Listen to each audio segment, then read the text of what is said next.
Oke, cek.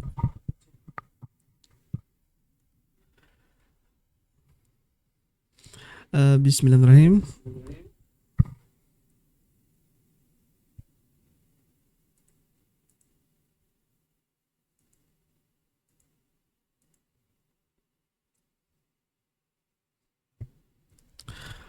Oke, assalamualaikum warahmatullahi wabarakatuh. Mas Pak Husnul, suara saya terdengar ya, ya Pak. Oke. Sebentar Pak.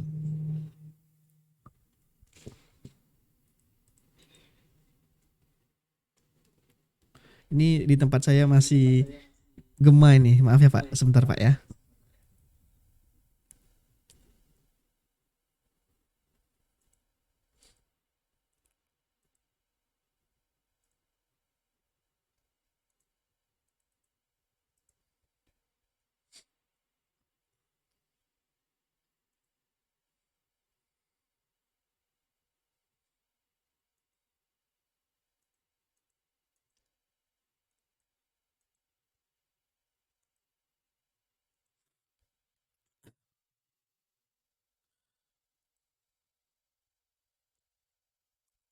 Oke, cek cek. Ya. Oke Pak. Sebelumnya suara saya apakah gema Pak di tempat Bapak?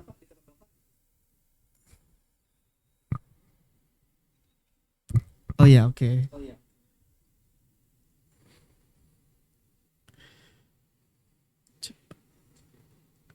Oke, cek cek.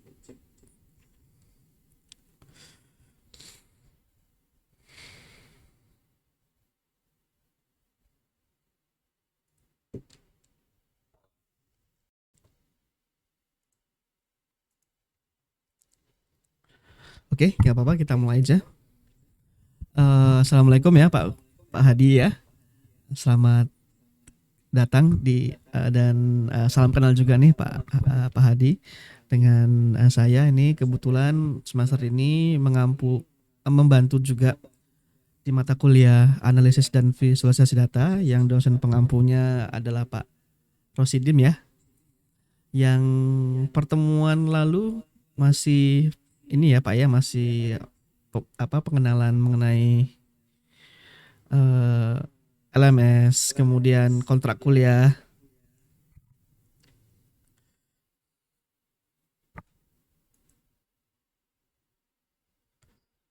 Suaranya masuk. Oke.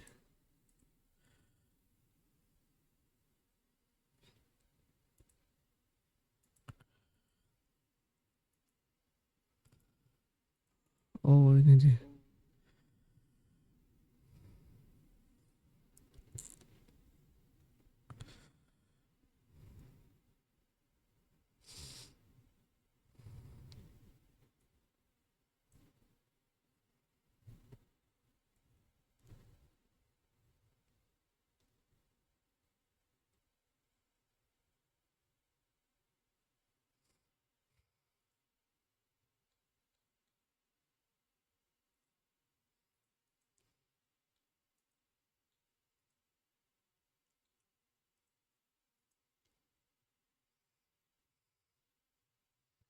Oke, cek cek. Oke.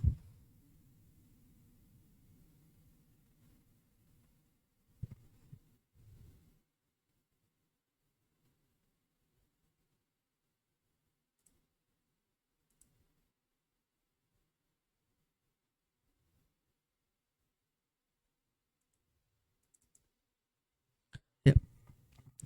Oke, mohon maaf nih, ada kesalahan teknis di OBS saya nih Pak ya. Nggak apa-apa, kita lanjutkan lagi. Selamat datang juga ini ke Mas Arif atau Pak Arif ya. Di pertemuan tutor yang pertama ini kita nanti di pertemuan kedua nih berarti ya minggu kedua ini nanti masih masih aja nih masih perkenalan di mata kuliah juga.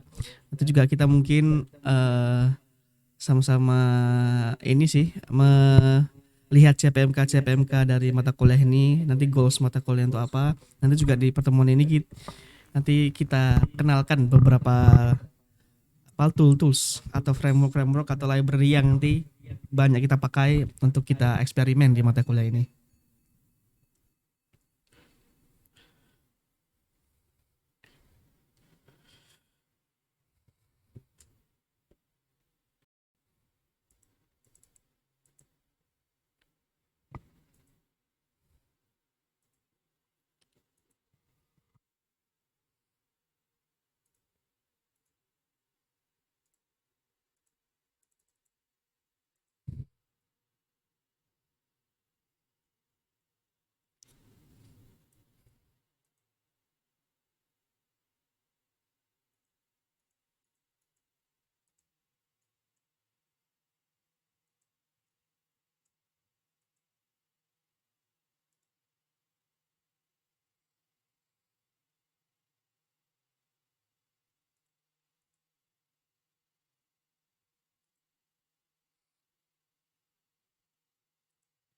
Oke.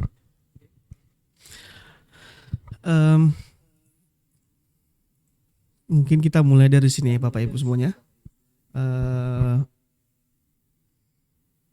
Coba saya share screen dulu. Oh iya, sebelumnya ya.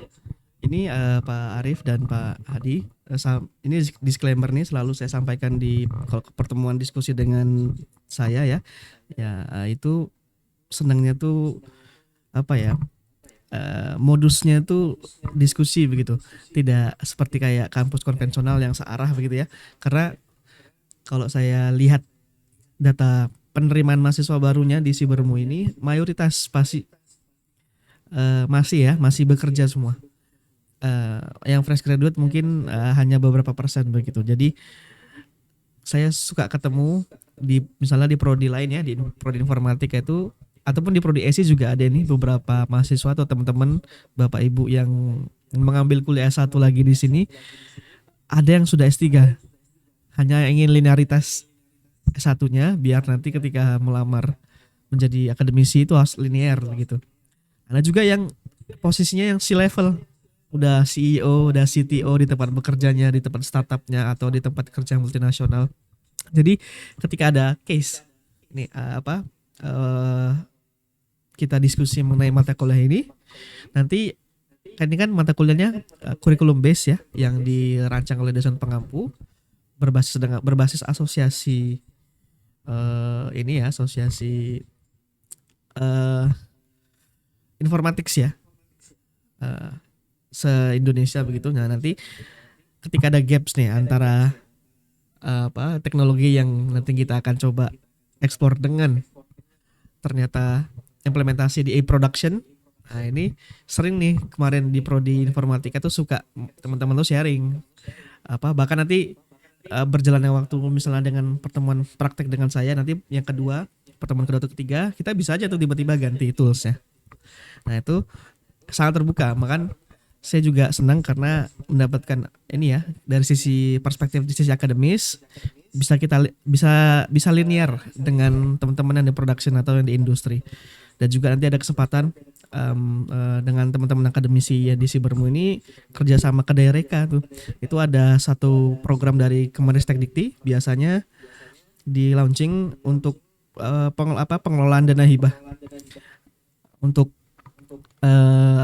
linearitas di akademisi dan di industri begitu. Itu namanya program Kedaereka. Nah, maka nanti berjalannya diskusi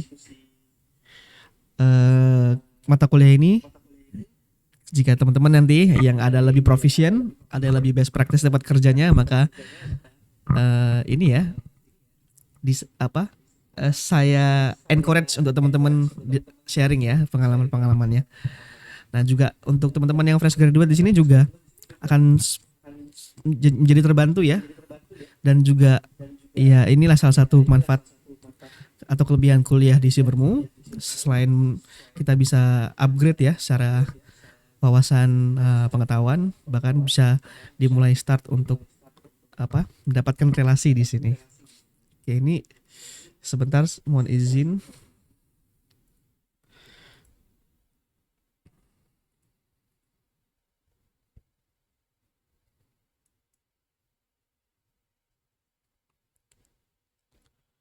Cek cek.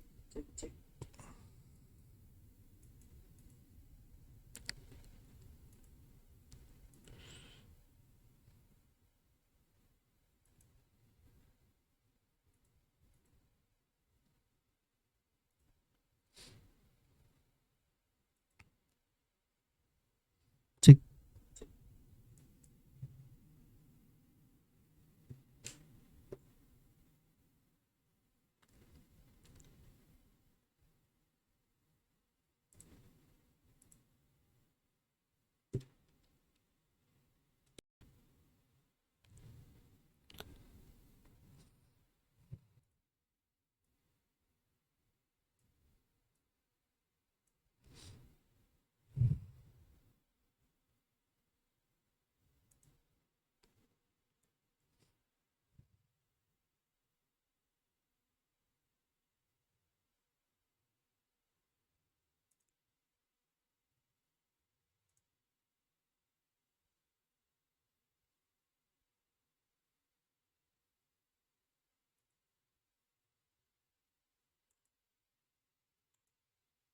Cek cek.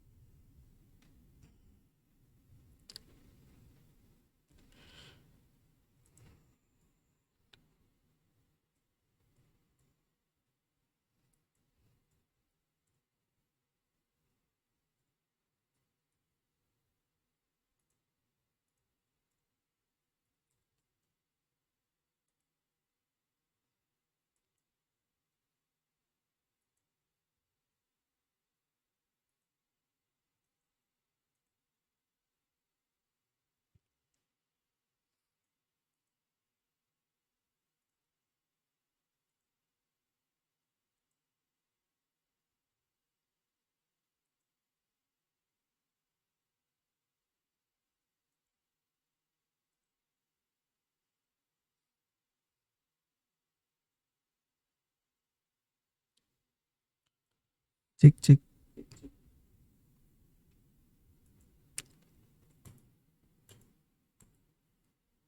Oke, nggak apa-apa deh. Oke, mohon maaf ini suaranya kalau agak gema ya Pak ya. Ini harus restart harus ada laptopnya nih. Ini takutnya malah agak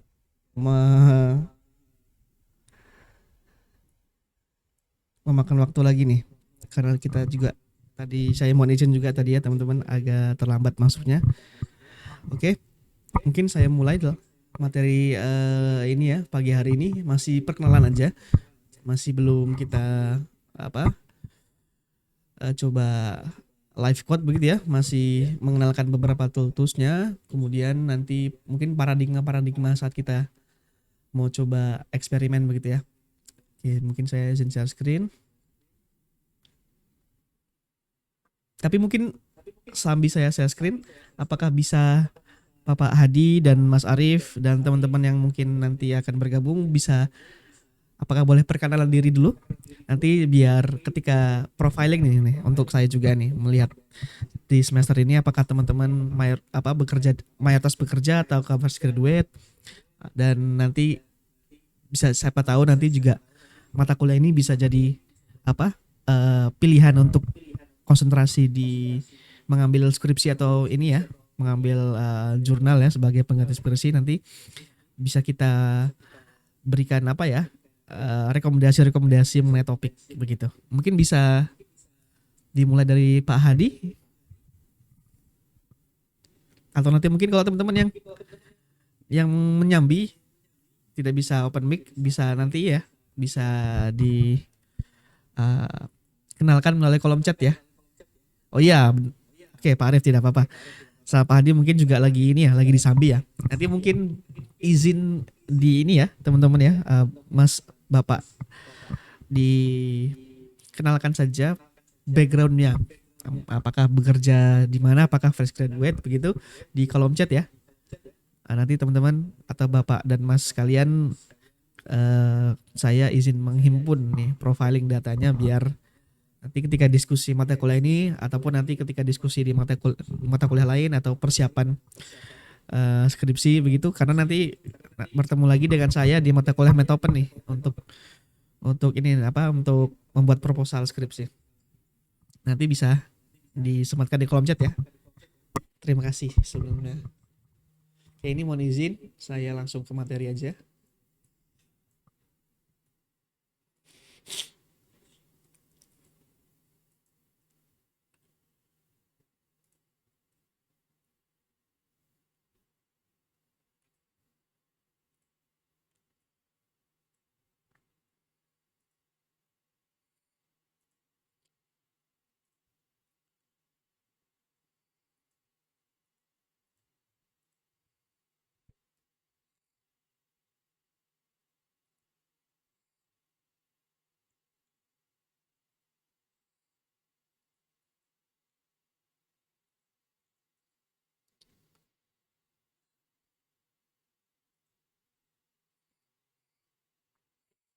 Ya ini teman-teman semua, kalau kita lihat LMS-nya kita coba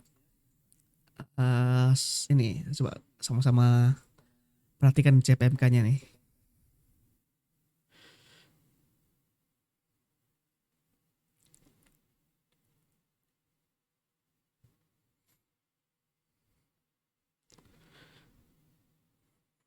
CPMK. Oh, CPMK-nya tidak ini ya, tidak diterangkan secara jelas di LMS-nya atau mungkin sudah disampaikan ya di awal perkenalan dengan dosen pengampu. Yang intinya teman-teman, mata kuliah ini itu adalah mata kuliah sebenarnya pengantar. Mata kuliah pengantar untuk nanti teman-teman ketika mau expertise di bidang AI, deep learning, data science, dan serumpunnya ya, business analyst, ada data engineer, ada data warehousing, apalagi big data analysis. Nah itu tema-tema serumpun, expertise yang serumpun. Atau sekarang kan lagi familiar dengan ini ya, Gen AI, generative AI, atau ini apa namanya, agentic AI sekarang. Nah itu mata kuliah pengantarnya salah satunya adalah mata kuliah analisis dan visualisasi data ini. Dan sebenarnya juga pengantar pemrograman apa algoritma pemrograman dasar juga menjadi concern juga karena nanti kita akan menggunakan ini ya bahasa pemrograman Python di sini yang dimana sebenarnya pemrograman Python itu juga quote unquote ya terbilang yang apa bahasa yang apa istilahnya ya yang mendekati mendekati bahasa manusia lah intinya lah atau yang punya tipe data yang eh, tidak seribet seperti bahasa C begitu ya atau bahasa C++ begitu ya. Jadi saya harapkan teman-teman nanti ketika mengikuti serial apa mata kuliah ini basic-basic Python-nya nanti kita sama-sama ini ya sama-sama review dan sama-sama belajar di apa dimulai dari mata kuliah ini. Nah, mata kuliah ini juga tadi ya CPMK-nya atau tujuannya itu sebenarnya ya tadi mengawali pengantar untuk nanti teman ketika ingin membuat satu pemodelan AI atau mungkin saya langsung ke sini nih. Satu enaknya kalau di ini hanya paradigma saya aja ya sebagai pelajar juga karena Google Chrome ini kita manfaatkan fiturnya karena dia punya grup tab begitu. Nah, saya suka begini nih teman-teman. Saya suka buatkan bookmark begini. Coba ini saya buka dulu yang nih. Oke. Dimulai dari sini nih. Saya buka semuanya dulu satu-satu ya. Ini kemudian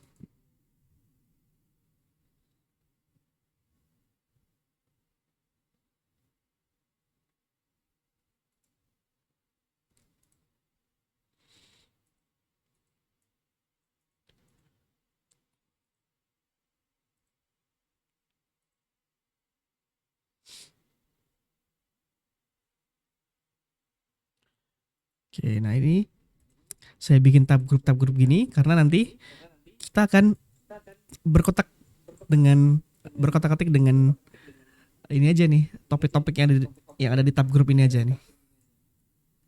Selama nanti kita journey kita sampai selesai mata kuliah ini ya.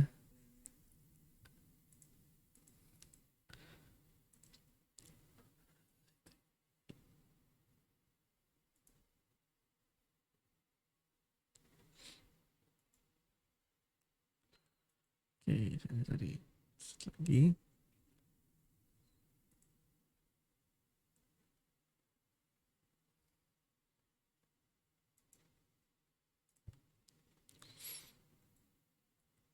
Oke, di sini dan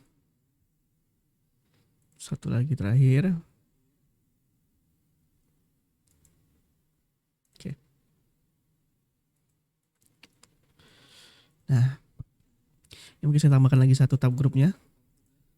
Ini LMS ya, LMS atau GitHub. Untuk resource materi kita, saya taruh di sini. Nanti teman-teman, selain di materi mata kuliah ini ada di LMS, saya juga sematkan materi dan praktik beberapa source code yang bisa teman-teman bisa pakai, bisa di clone untuk praktek di GitHub ini ya. Nah, tapi kita coba kembali ke sini dulu sebelum ke sana. Nah, ini kita coba ke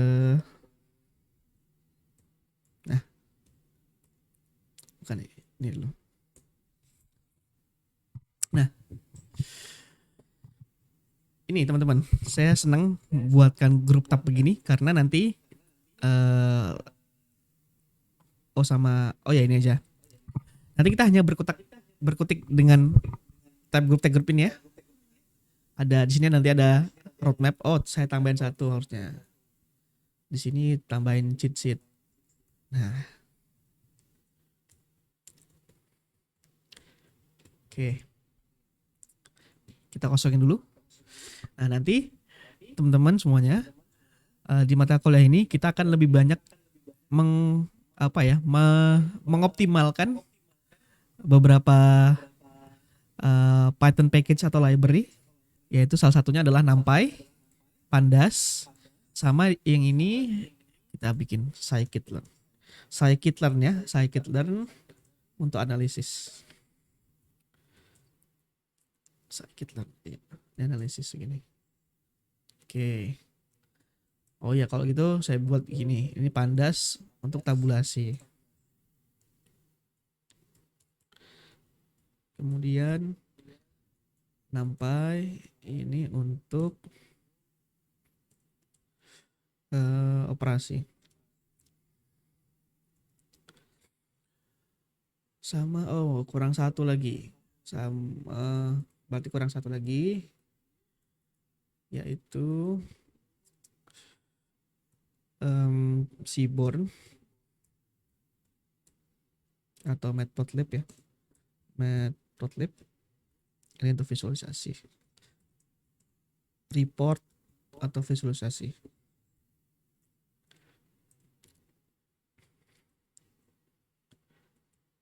Oke. Ini Seaborn.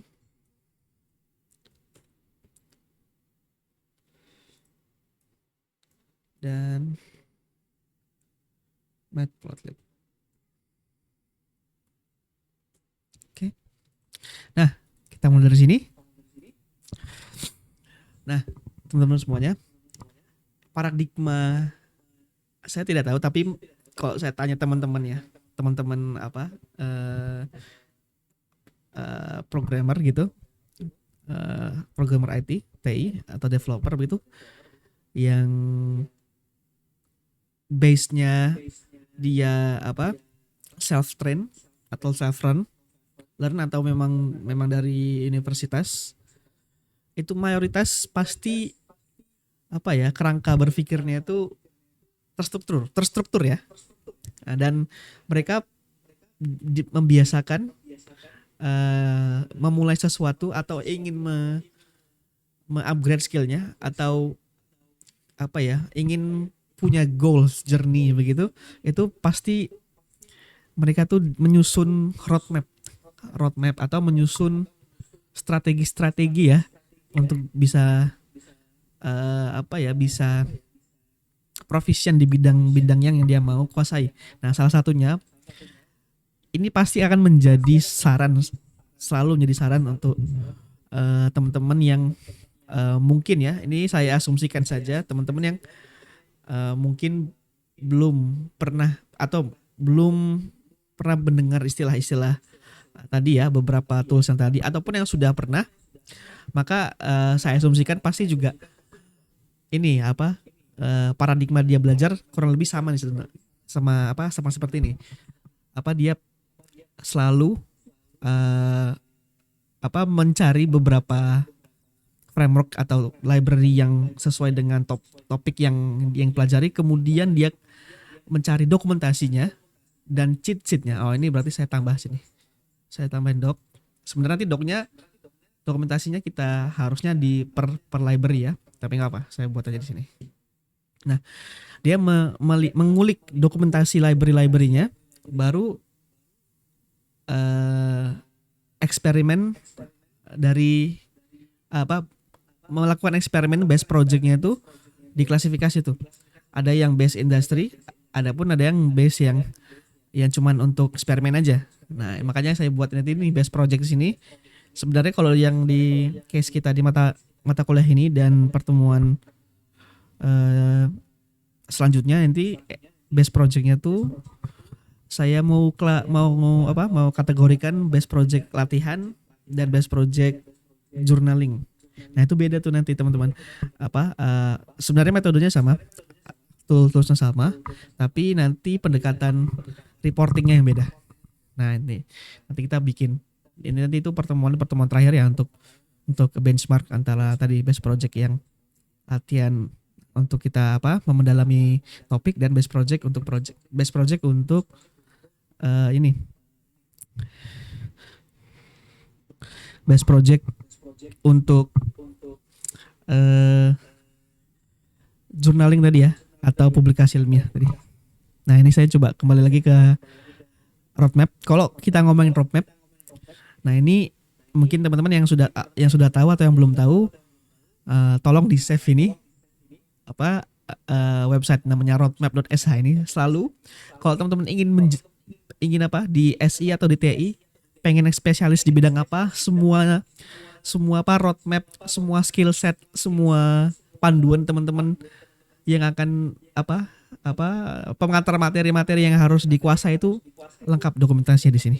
Misal ini teman-teman mau jadi front end, mau jadi back end ada, mau jadi DevOps ada, mau jadi full stack pun ada, mau jadi AI engineer ada.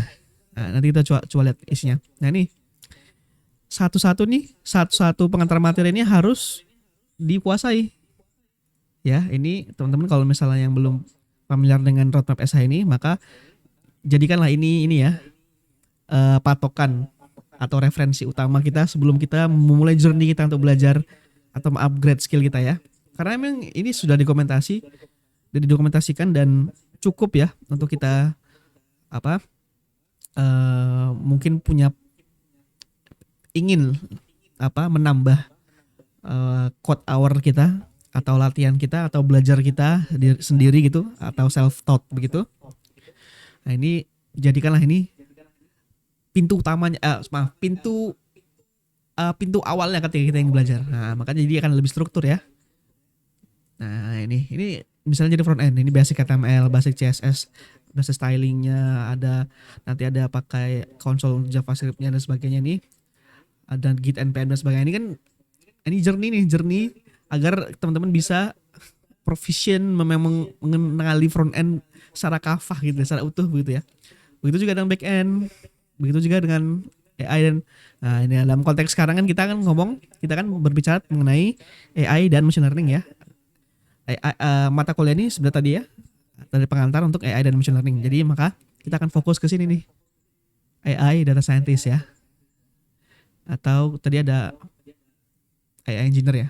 Nah, baru nih kita lihat gimana roadmapnya.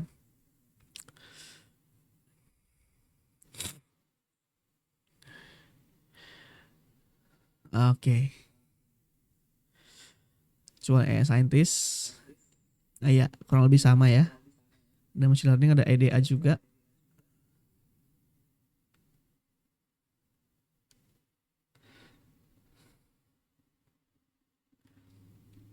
Oh, tapi ini lebih ke lebih ing- lebih ke pemodelan. Jadi lebih kayak menciptakan pemodelan baru. Sedangkan ini kita lebih kayak use case-nya sebagai user dari pemodelan yang sudah eksis gitu ya. Tapi nggak apa, kurang lebih ini kan serumpun ya. Kalau ini sama ya tadi ya. Nah, kita coba mulai dari sini dulu. Kita mulai dari ini dulu, coba menggunakan beberapa pemodelan-pemodelan yang sudah ada dan apa strategi teknik-teknik pre-processing data yang sudah ada ya. Nanti baru kita akan lompat lagi ke sini ke sebenarnya nanti ada mata kuliah sendiri ya. Ada mata kuliah deep learning di SI itu. Ini mata kuliah lanjutan dari analisis dan ada mata kuliah machine learning dan mata kuliah data science ya.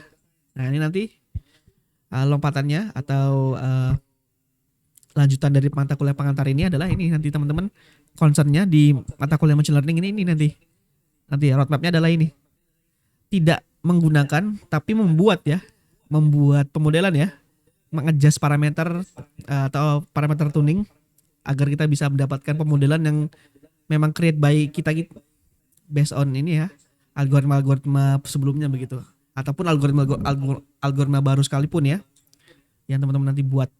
Nah, kita tapi sementara di mata kuliah ini adalah mata kuliah pengantar. Jadi kita masih menggunakan beberapa use case dan menggunakan beberapa pre-train ya atau model-model atau teknik-teknik pre-processing, augmentasi data dan kita juga ini saat eksperimen kita menggunakan dataset yang sudah eksis saja. Tidak mencari dataset yang atau mengcrawling atau mencari dataset gitu ya. Mengelompokkan dataset karena itu salah satu topik sendiri juga. Nah, kalau kita balik ke sini teman-teman. Kita lihat sini ya.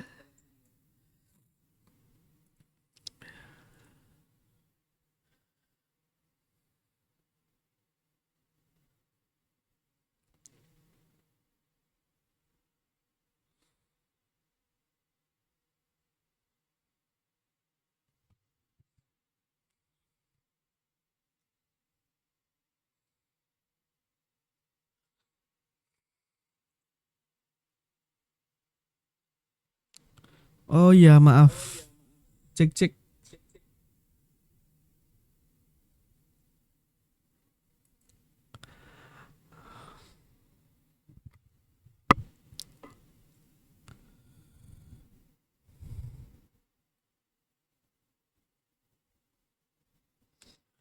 Oke, ini maaf nih. Cek cek suara saya udah masuk ya Pak Adi?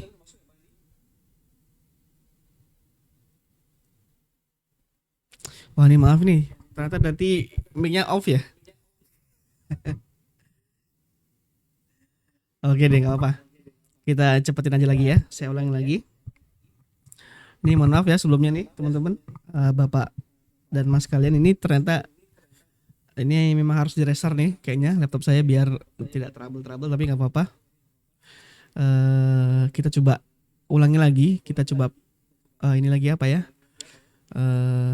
Fast forward lagi lah ya. Jadi mengenai mata kuliah ini.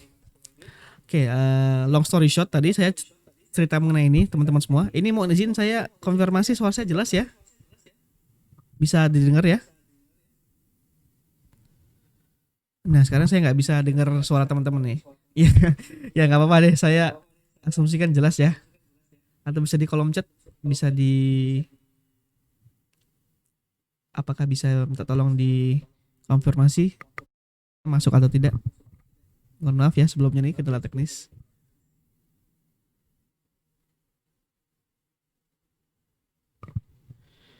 Oke, sudah masuk lah ya.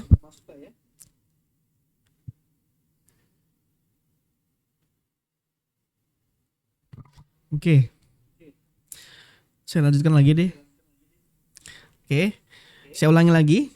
Long story short, tadi saya teman-teman menceritakan mengenai mata kuliah ini. Goalsnya adalah sebenarnya ini sebagai pengantar mata kuliah ketika nanti teman-teman mau menjadi expertise di machine learning engineer, AI engineer, atau data science, atau business analyst, atau data engineer, atau data warehousing. Itu semuanya serumpun ya, tapi lebih lebih berkerucut ke AI engineer atau data scientist. Nah, mata kuliah ini juga menjadi salah satu ini ya, fundamental mengenai eh, nanti ketika teman-teman mau misalnya mau mengambil mata kuliah ini sebagai publik apa skripsi, tugas akhir teman-teman, atau mensubstitusi skripsi dengan jurnal. Nah, ini juga dengan mata kuliah ini juga cukup. Ataupun nanti kalau misal teman-teman mau upgrade eh, seperti nanti habis mata kuliah ini kan nanti ada mata kuliah machine learning. Nah, itu juga sebenarnya adalah upgradean dari mata kuliah ini atau lanjutan dari mata kuliah ini. Nah, mata kuliah ini karena tadi serumpun dengan dengan machine learning dan AI, maka tadi ini ya, kalau ini juga saya sering temukan kalau sejawat programmer begitu, atau maupun dia menjadi programmer basisnya self taught atau basisnya dia belajar sendiri ataupun basisnya dia dari universitas, pasti kerangka berpikirnya ketika dia ingin journaling atau journey, dia ingin proficient di topik-topik tertentu atau upgrade bahasa-bahasa tertentu, upgrade teknologi-teknologi tertentu, pasti dia akan kembali ke roadmap, kembali ke cheat sheet dan dokumentasi. Maka saya senang membuat paradigma saat kita explore atau upgrade mengenai teknologi terbaru.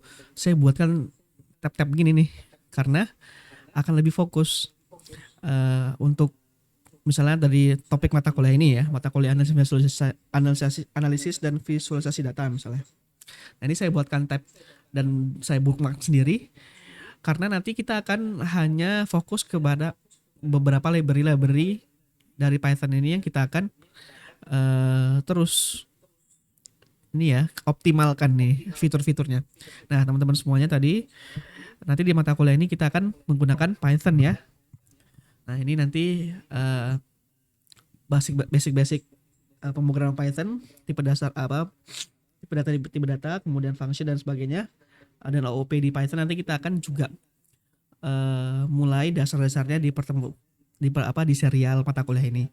Nah, kemudian library dari Python yang kita akan pakai kurang lebih hanya ini saja. NumPy ini sebagai operasi, kemudian Pandas sebagai tabulasi data,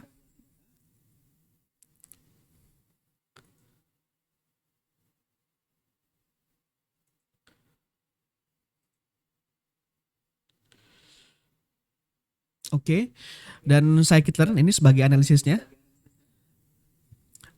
Matplotlib, Seaborn sebagai reporting atau visualisasinya, dan best project ya. Best projectnya nanti juga dikategorisasi, ada best project untuk data latihan, ada best project best project untuk publikasi ilmiah.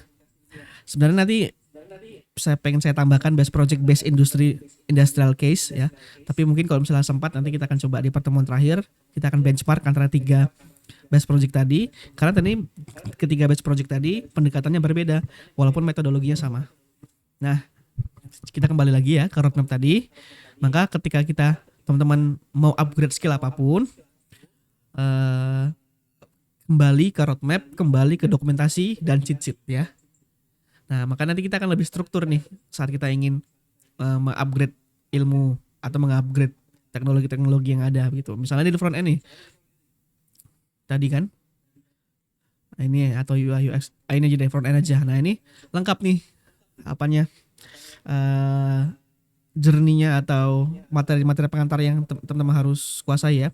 Dan ini saya asumsikan sebenarnya kalau misalnya teman-teman yang memang sudah mengawali apa mendaftarkan diri di SI atau TI dan pasti ya punya background mengawali by project lah, atau mungkin ternyata tadi ya sudah S2 juga atau S3, pasti tidak familiar pasti familiar lah dengan ini ya, dengan website ini. Tapi kalau teman-teman yang masih belum tahu tentang website ini, maka ini di save dan dijadikan patokan untuk memulai semua topik atau teknologi yang ingin teman-teman pelajari, karena ini terstruktur ya versinya dia runut dan terstruktur, dan masing-masing ini kadang juga dikasih beberapa resources yang teman-teman bisa pelajari. Misalnya dia ngasih course-nya dan sebagainya. Kalau teman-teman nanti mungkin kedepannya mau menambah jam belajarnya di rumah begitu ya, atau eksperimennya, maka ini bisa menjadi patokan, atau ya bisa menjadi keyword juga ya. Kalau sebelum ke YouTube atau sebelum ke ChatGPT, maka kita juga maka inilah ya roadmap dan doc dan cheat sheet ini jadi sahabat ChatGPT untuk kita akselerasi ya, mengetahui topik-topik atau teknologi yang mau kita pelajari, khususnya di mata kuliah ini analisis dan visualisasi data. Maka keyword-keyword atau topik-topik yang mau di search nanti secara mandiri bisa diarsip dengan cara membuat tabulasi begini ya, membuat tab begini, kemudian di bookmark. Nah, itu paradigma yang saya senang lakukan karena saya praktikkan sendiri, dan mungkin atau mungkin kalau teman-teman punya strategi paradigma belajar itu juga saya persilakan ya. Tapi yang penting roadmap ini saya sangat rekomendasikan dan saya sarankan untuk memulai segala sesuatunya di sini. Nah, kalau kadang kita konteksnya ngomongin analisis dan visualisasi data di materi ini sebagai mata kuliah pengantar untuk machine learning dan deep learning dan data science, maka kita akan coba mulai di sini, mulai mencari di AI engineer atau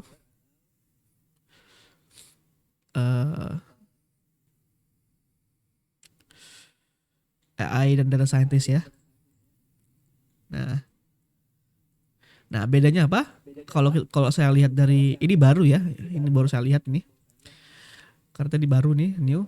Nah ini kalau ya AI engineer ini lebih ke kita membuat pemodelan baru atau kita membuat GPT atau DeepSeek versi kita, bukan menggunakan ini ya model yang open source, tapi memang kita use case-nya kita memang buat modelnya sendiri dari awal ya. Nah ini nanti ada juga kita ketemu roadmap ini di mata kuliah machine learning atau deep learning nanti. Oke, nah kalau kita masih use case-nya adalah menggunakan beberapa pemodelan, menggunakan beberapa strategi data cleaning, data preprocessing, data argumentasi dan sebagainya, hyperparameter tuning. Nah itu masih kita menggunakan parameter-parameter yang sudah eksis atau istilahnya pre-train. Jadi ada istilahnya teman-teman ketemu sini namanya pre-train ya. Ini pemodelan-pemodelan yang tinggal pakai aja. Oke, nanti pemodelan-pemodelan pre-train ini bisa kita panggil functionnya di sini nih, di framework scikit-learn ini. Maka nanti kita tadi ya, ini tab-tab ini NumPy, Pandas, scikit-learn, Seedborn ini akan menjadi topik explore kita sampai nanti mata kuliah ini selesai. Hanya beberapa library dan framework ini aja. Oke. Nah, kalau kita balik ke sini, lihat ke roadmap. Nah, bahkan untuk memulai kita memulai untuk mengetahui mata kuliah ini aja harus base matematiknya harus tahu. Minimal pernah ketemu lah, pernah papasan lah mengenai matematik di balik pengolahan data ini. Karena ini memang analisis dan visualisasi data ini kan memang tujuannya adalah nanti pengolahan data ya. Nanti kan juga ke machine learning kan. Ini mata kuliah lanjutan ke machine learning atau deep learning. Dan mata kuliah machine learning dan deep learning itu sebenarnya adalah evolusi dari pengolahan data statistik aja.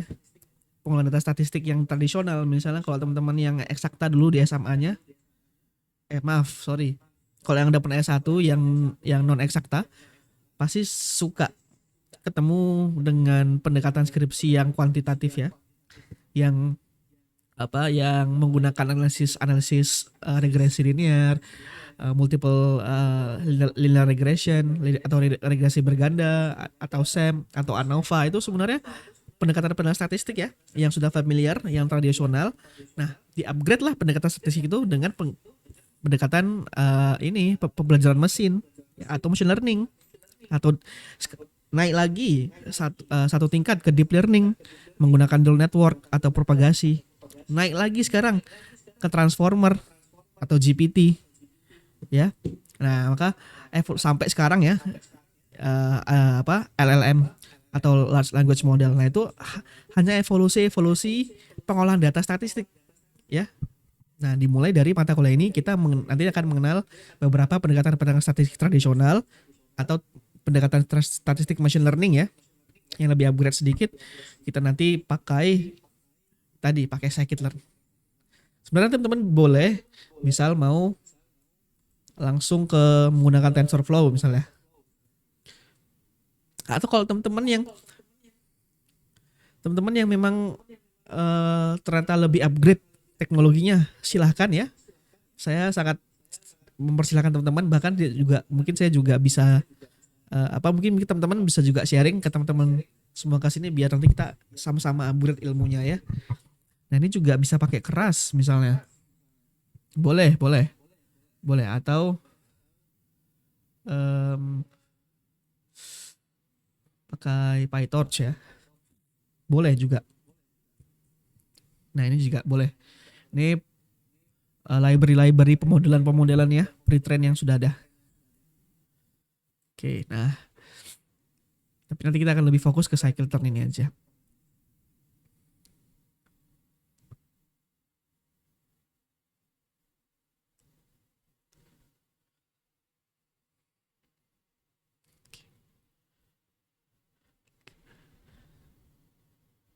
Mohon maaf tadi sepertinya ada yang open mic ya, Mas Arif. Apakah ada yang dipertanyakan? Ada yang ingin mau didiskusikan? Saya terbuka ya teman-teman. Saat kita diskusi ini langsung mau bertanya lah, atau langsung mau memberikan update ilmu ya. Nah, itu saya persilahkan ya teman semuanya. Oke, saya lanjutkan lagi. Iya, nggak apa-apa Mas Arif. Nggak apa-apa disambi. Karena saya juga sering ketemu kok teman-teman yang di prodi lain juga menyambi. Karena memang mayoritas bekerja ya. Nggak apa-apa, mau nggak disambi saja. Tapi nanti kita akan ini ya teman-teman. Kalau bisa nanti teman-teman nge-save ya. Paradigma kita nanti sama-sama explore. Yaitu tadi ya, membuat tabulasi begini atau minimal ininya roadmap ini ya, dan ini roadmap yang di roadmap SH atau ini flowchart yang ini. Nah, ini kita coba sekarang masuk ke beberapa pengenalan materi analisis dan visualisasi data. Ini tadi kita sudah kelompokkan teknologinya yang mau kita akan pakai nanti. Nah, nanti sebenarnya tambahkan satu lagi paradigma. Ini untuk ini ya. Kalau yang developer ini yang roadmap SH ini lebih luas ya. Bukan lebih luas ya. Lebih spesifik, elaborasinya lebih spesifik lah ya. Maka tadi ya matematika kayak pengantar statistika, ada linear algebra, kalkulus, diferensial. Itu nanti dipakai ternyata. Karena dulu saya pas SMA itu nggak mikir tuh dipakai untuk apa ya. Nah, ternyata ini dipakai untuk kita bisa forecasting data. Kita dari data yang eksis, nah kita bisa tahu nih tren data ini tuh dari menggunakan persamaan algebra, persamaan aljabar, apa linear regresi. Nah itu dengan itu kita bisa tahu, bisa mengklasterisasi mau forecasting data atau bahkan mengklasifikasikan data, mengkategorisasi data dengan pembelajaran mesin ya. Atau kalau misalnya analogi mudahnya, kalau Bapak Ibu teman-teman mungkin sudah disampaikan dosen pengampu ya. Ya kayak misalnya ya, ada smart government gitu ya. Atau ini e-tilang lah. Nah itu, e-tilang. Nah ini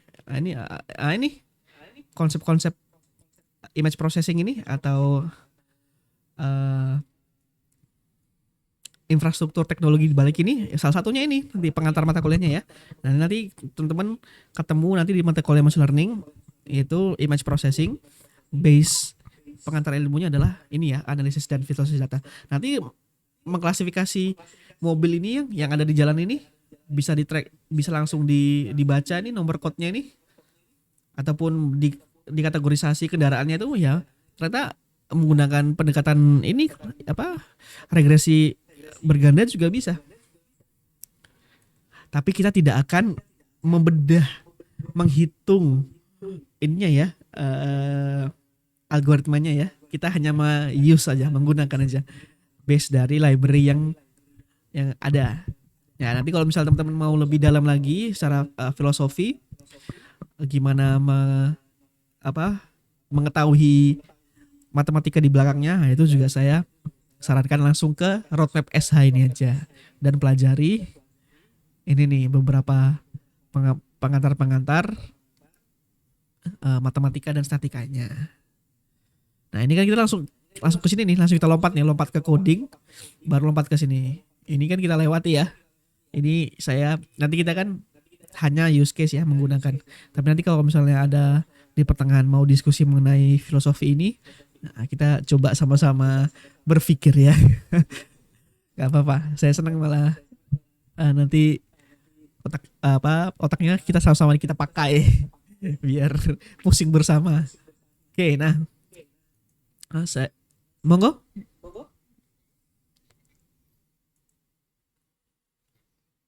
Iya, Pak.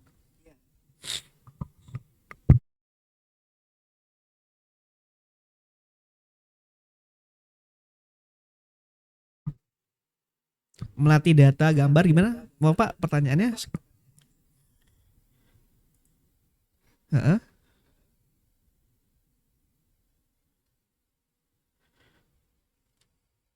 Oh iya. Nah, ketemu nih. Ketemu nanti di bahasan saat kita praktek. Oh, sebenarnya itu di mata kuliah pengolahan citra digital, Pak. Tapi nanti nggak apa. Kita coba akan praktek. Itu nanti ada namanya image processing ya. Nah, sebenarnya gini, Pak Arif dan teman-teman semua, machine learning dan AI itu sangat gimana ya? Mengkategorisasinya sedikit loh. Dia hanya ini aja, hanya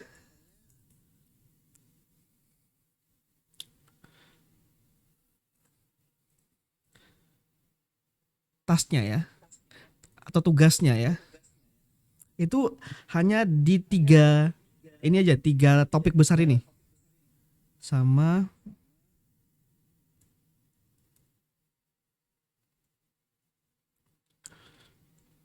image NLP dan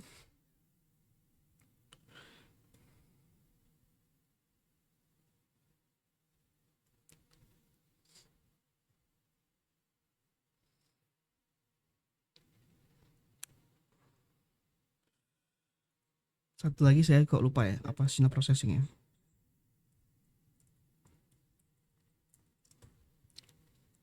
Bukan. Image text second tensor flow benar ya.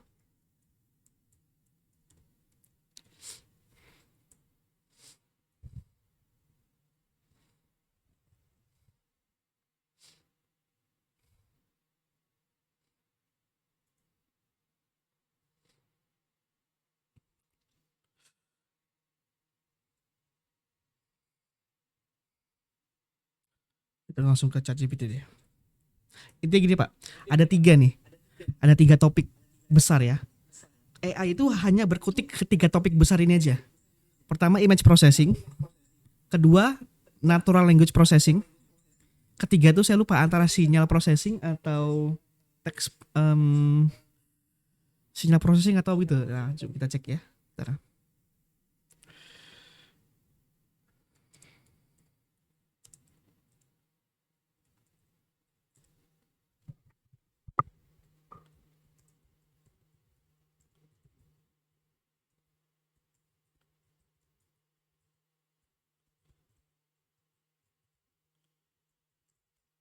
Nah, coba image processing ini nih salah satu satu kategori topik yang mempelajari semua apa ya semua artificial intelligence atau machine learning yang berhubungan dengan gambar apapun, deteksi muka, membuat generatif mengenerate foto ya kalau pakai kalau yang sekarang tuh ya generate video Goku AI misalnya. Sekarang apa apa tinggal prompt dan sebagainya ya. Nah ini Goku AI, nah, ini mengenerate, bisa mendeteksi, bisa mengenerate, kemudian bisa memanipulasi. Jadi semuanya itu ada di topik atau di topik besarnya image processing. Nah, kalau yang kayak chat GPT, kayak apa lagi ya? Oke, monggo. Oke. Baru bisa masuk lagi, Pak. Nah, tapi suara saya aman, Pak ya?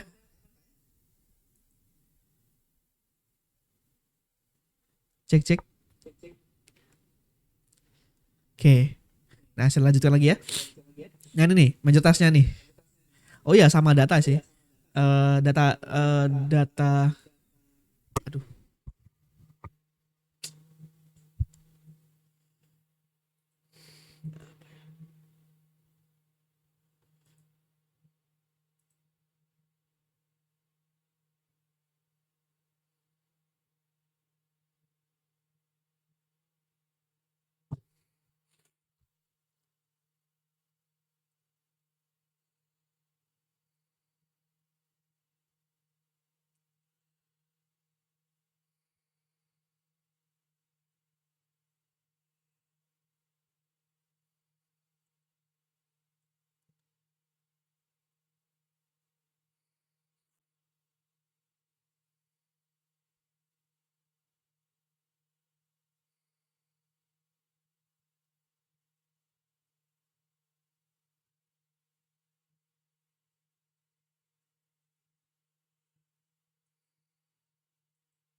Oke, mohon maaf ini saya off cam aja ya, teman-teman semuanya. Ini internet saya RTO terus nih. Oke. Oke, saya lanjutkan lagi ya. Mohon maaf ya. Sempat RTO. Saya share screen dulu. Saya lanjutkan lagi. Tiga tugas besar AI. Itu selalu tiga topik itu aja, nggak di jauh-jauh apa nggak jauh-jauh dari itu.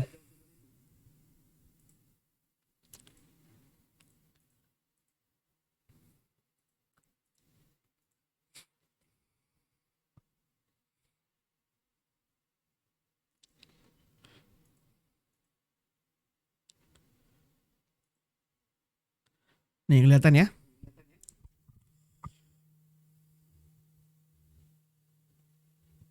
Nah, cuman image processing, natural language processing dan ini lebih ke sebenarnya ke ini ke data data dinamis atau gimana ya?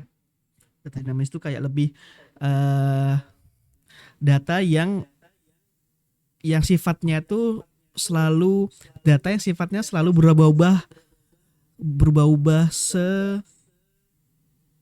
seiringnya kita hidup gitu. Gimana ya? Ya kalau di sini dicontohkan kayak data ini tadi data apa data data berupa harga harga tanah, harga rumah. Pokoknya data-data yang kita bisa pikir yang kita dia selalu eksponensial naiknya atau turunnya gitu. Nah, itu pun nanti juga bisa berpengaruh ke data-data sinyal processing juga. Nah, itu antara tiga itu aja. Sinyal processing itu kayak sinyal ini ya, sinyal sinyal radio, sinyal radio berupa tadi ya berupa uh, apapun ya gelombang frekuensi radio. Nah, itu hanya berkutak-kutik ketiga topik besar itu aja. Nah, AI sekarang tadi kan yang Pak Arif tanya itu kan dia gimana sih bisa mendeteksi gambarnya? Dia metodenya pakai apa sih? Nah, metodenya tuh dia lebih ke topik image processing ini Pak. Nah, image processing nanti sebenarnya ketemunya di mata kuliah machine learning ya atau pengolahan digital, tapi saya sedikit spoiler nih. Dia itu mendeteksinya itu metodenya banyak Pak. Ada misal menggunakan CNN, image classification. Nah, ini mudahnya analoginya gini. Atau selain CNN itu ada misalnya edge detecting. Edge. Tapi kurang lebih mereka ini juga sama ya. Apa cara apa metode dia mendeteksinya ya.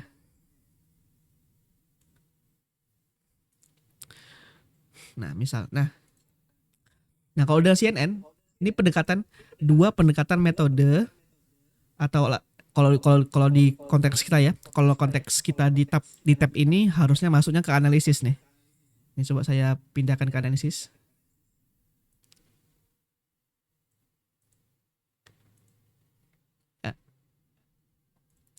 Saya hapus dulu.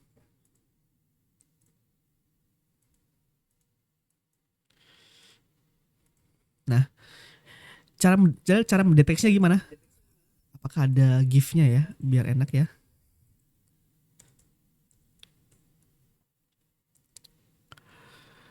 Atau saya buatkan gini nih.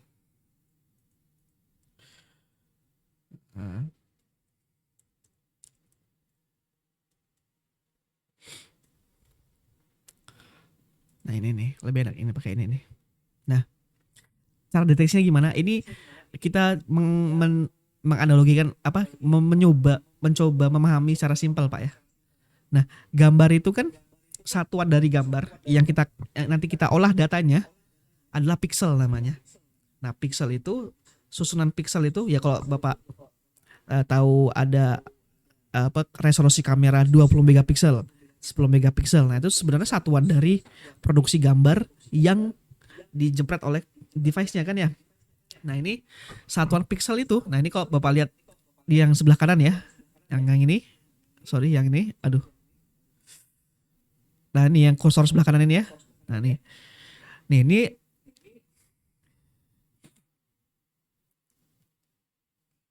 oke. Sebentar.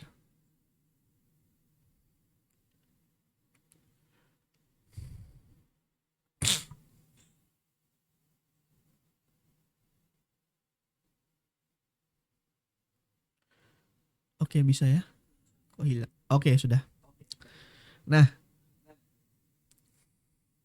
ini yang di kiri, yang sama di kanan, ini ada namanya atau seluruhnya ini ya. Ini namanya proses pre-processing data. Ya, yang dimana gini analoginya. Komputer itu Pak, dia punya daya komputasi yang terbatas ya. Tapi kalau misalnya kita ngomongin komputer-komputer sekarang ya komputasinya udah gede ya. Ini use case-nya kita bikin skenario. Ini kita bikin komputasinya di microcontroller ya. Atau kayak misal kayak ini nih. Microcontroller ini kita bikin skenario-skenario biar mudah memahaminya. Misal nih, kita mau deteksi pakai ini, deteksi pakai alat ini ya, bukan komputer yang bagus sekarang ya. Nah, kalau mau deteksi pakai alat ini kan nggak mungkin gambar hasil jepretan kamera langsung kita olah pakai ini, nggak kuat lah ya. Pasti ini nggak kuat nih microcontrollernya nih. Nah, maka adalah strategi-strategi preprocessing data tadi untuk optimalkan mengenal gambarnya dengan pendekatan-pendekatan preprocessing atau kernelisasi. Nah, ini dia di istilahnya atau mudahnya di inilah ya, di apa istilahnya? Bukan di downgrade ya, apa ya? Size-nya dikecilin. Gimana ya bahasanya ya? Dari awalnya filenya cuma 1 MB tinggal 1 KB misalnya. Nah, dia bisa mendeteksi komputer itu bisa melihat ini wajah orang dari mana. Pendekatannya kalau misalnya menggunakan edge detecting, ini kalau ini kan yang saya tampilkan ini kan pendekatannya dengan edge detecting ya. Nanti pendekatan menggunakan CNN beda lagi. Kalau edge detecting dengan ini dengan kontur yang berbeda ini kan hitam ya, antara hitam dan putih. Nah, ini kan separasinya terlihat jelas ya. Nah, ini dengan kontur begini aja mesin sudah bisa dikategorisasi. Oh, ini ternyata muka wajah orang. Berbeda dengan kontur yang misalnya kayak gini nih. Nah, ini kan kalau tepinya begini, ini kan bukan wajah orang ya. Nah, kalau gini kan tepinya begini nih. Nah, berarti bukan wajah orang ini. Nah, nanti mesin mengkategorisasi ini bukan wajah orang. Nah, kalau misalnya case-nya tadi ke e-tilang tadi.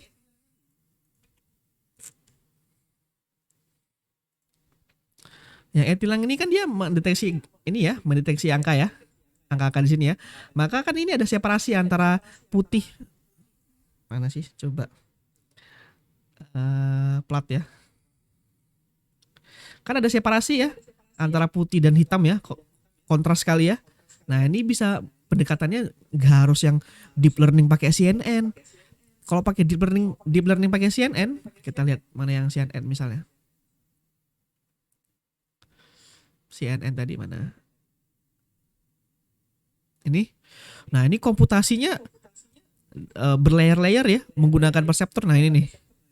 Dia harus dikonvolusi, di pooling lagi, di sebagainya. Maka komputasi menggunakan deep learning ini tidak akan efektif ketika kita implementasikan skenario kita tadi mau di microcontroller misalnya.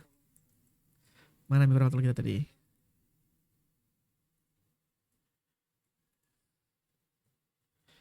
Nggak bisa di sini. Aduh, sorry.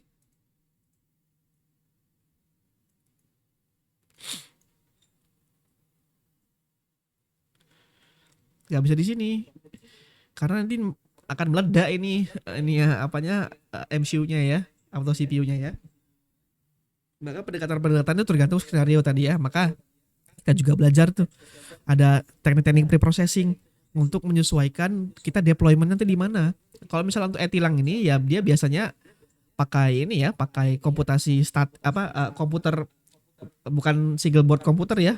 Ya komputer yang dirakit aja yang di komputer-komputer pada umumnya. Tapi kan ada case misalnya kayak smart band atau smartwatch.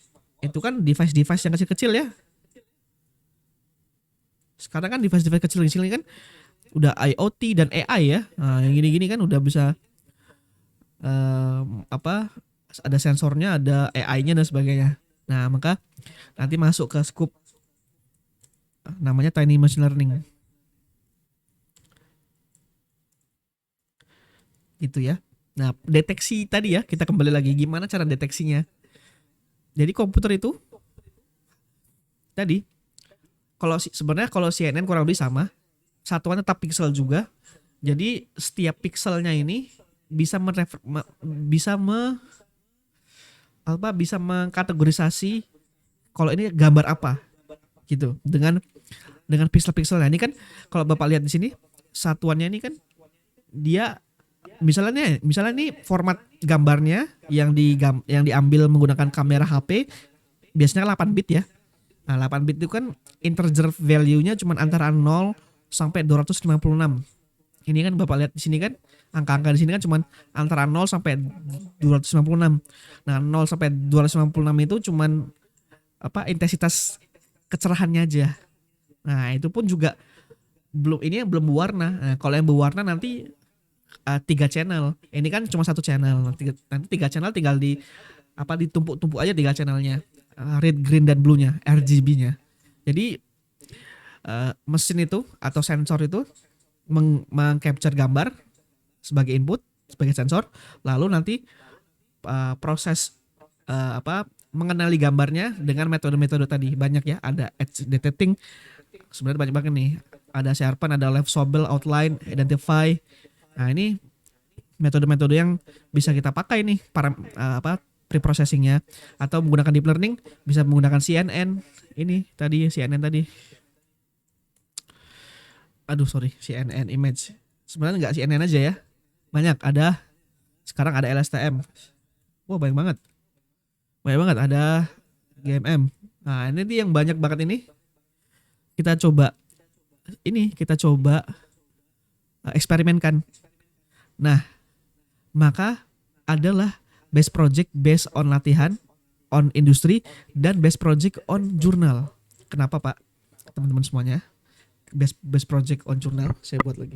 Karena kita akan dimudahkan mendapatkan racikan saat kita membuat pemodelan ini, AI ini, di jurnal-jurnal yang biasanya kita cari aja ya, yang open access ya, yang biasanya baik hati para autornya atau para eksperimental, para yang mengeksperimen itu ya, itu dia ngasih racikannya dipublish di jurnal. Jarang banget dilihat didapat racikan-racikannya di blog, di internet gini langsung. Gini jarang. Kalau maupun di forum ya, dan itu pun harus dicari lebih dalam gitu. Maka dicari racikannya based on jurnal. Misalnya saya coba buka, saya langsung buka ini aja. Bentar.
Coba saya copy di sini.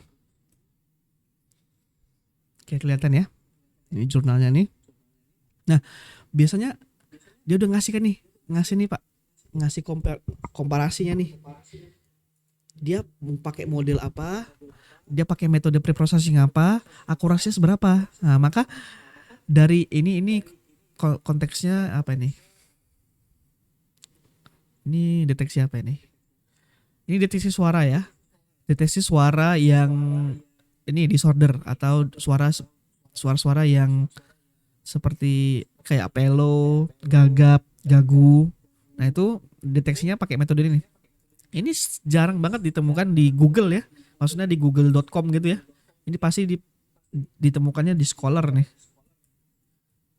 Yang begini-begini, karena memang kadang mereka didanai ya, untuk buat publikasi ini didanai, ataupun ya kalau didanai maka dia kadang ada jurnal yang open access, atau jurnal yang mengakses ini harus bayar. Nah, kita cari yang open access saja. Nah, ini dia cara mendeteksinya. Ini metodenya ini ya. Nah, dikasih metodenya. Kadang dikasih kalau lagi hoki source code-nya. Tinggal kita pakai. Nah, tapi kalau udah dari dikasih metodenya udah cukup ya. Nah ini dia mau ekstraksi cirinya, metodenya pakai ini apa preprocessing dah. Terus ini nanti ini salah satu parameter ya, parameter adjust di pemodelannya.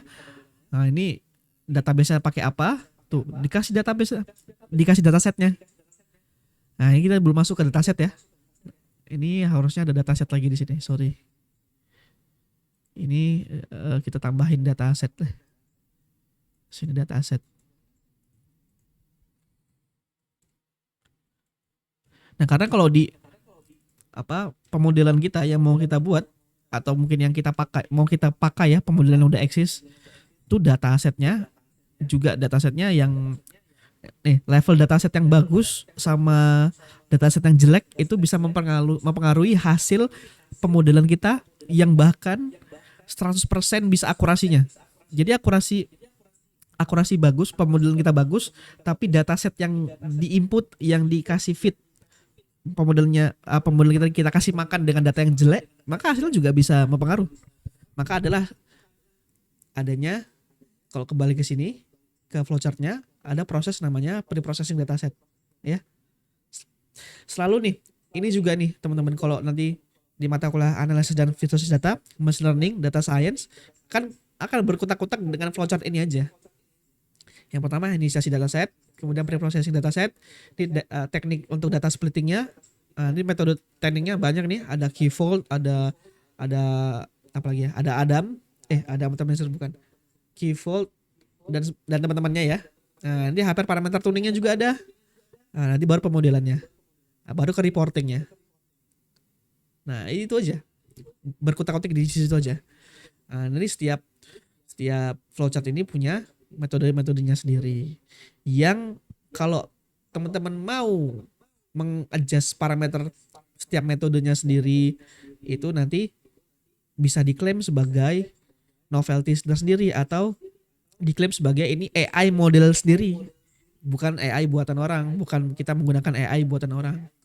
Nah, itu nanti proses ini sebenarnya hanya simplifikasi ya. Sebenarnya nanti setiap flow-nya ini nanti ada step-nya lagi sih sebenarnya. Tapi ini untuk menyederhanakan, mensederhanakan ya dari proses kita eksplornya. Maka adalah base project yang latihan ya, bukan base project yang base industri, karena pipeline base project industri ya ini nanti teknologinya beda lagi. Kita bisa pakai Apache, bisa pakai AutoML. Nah ini case-case yang kalau di industri mengelola data yang banyaknya bukan main ya, big data ya. Udah yang dia di kategori big data, biasanya pakai Kubernetes itu. Nah itu nanti di level industri beda lagi.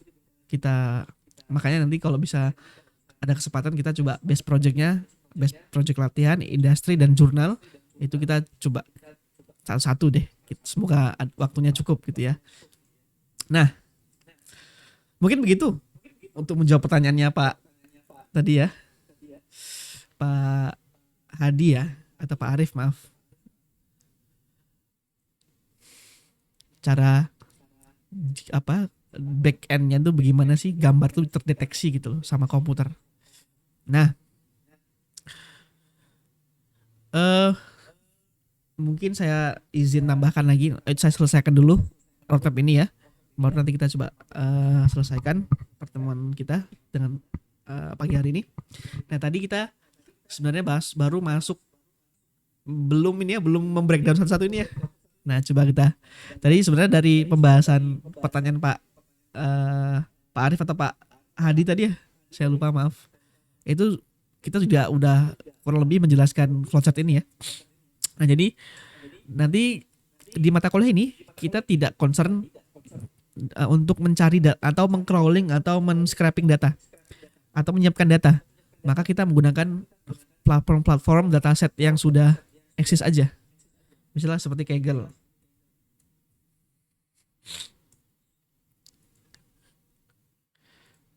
Sama juga bisa Hugging Face. sama juga bisa kayak Google Dataset. Nah, ini kan data-datanya untuk training aja, untuk base project training bisa kita coba aja nih pakai data yang udah eksis aja. Bisa juga kalau di GitHub saya itu saya sudah sematkan ya.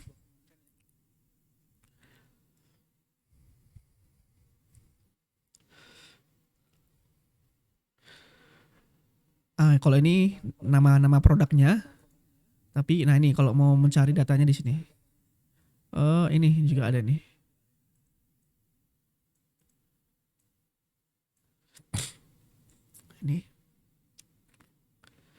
Ini datasetnya. Kalau Indonesia ada juga. Indonesia itu satu data.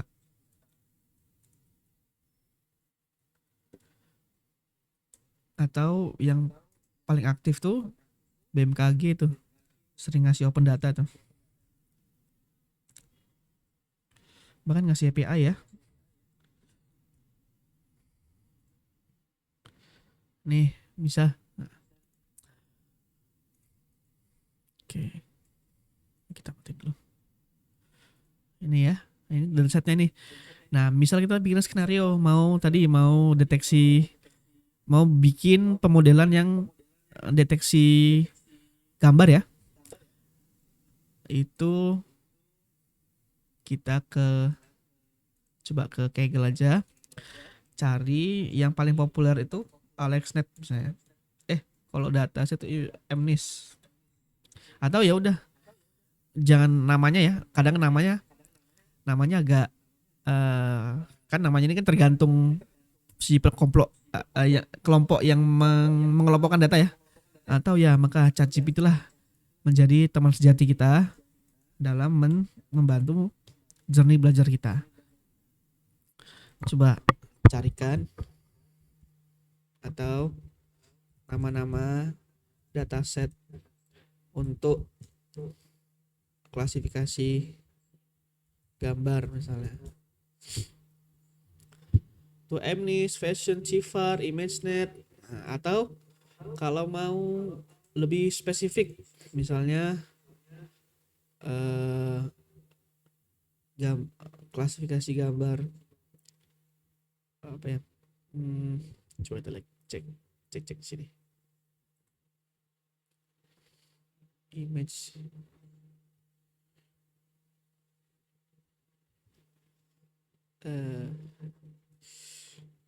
image apa ya, kok saya nggak kopi ya. Nah ini deh pistachio nih, apa beras nih, mengecek kualitas beras, apa jenis beras grade A B C.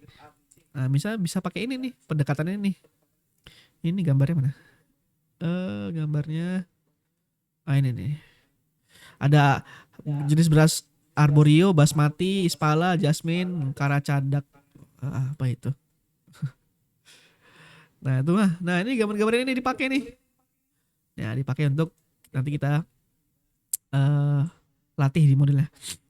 Nah ini kan spesifikasi gambar, spesifikasi datasetnya tuh pasti sudah ternormalisasi semua, sudah sama semua formatnya. Bahkan size-nya juga kurang lebih pasti sama.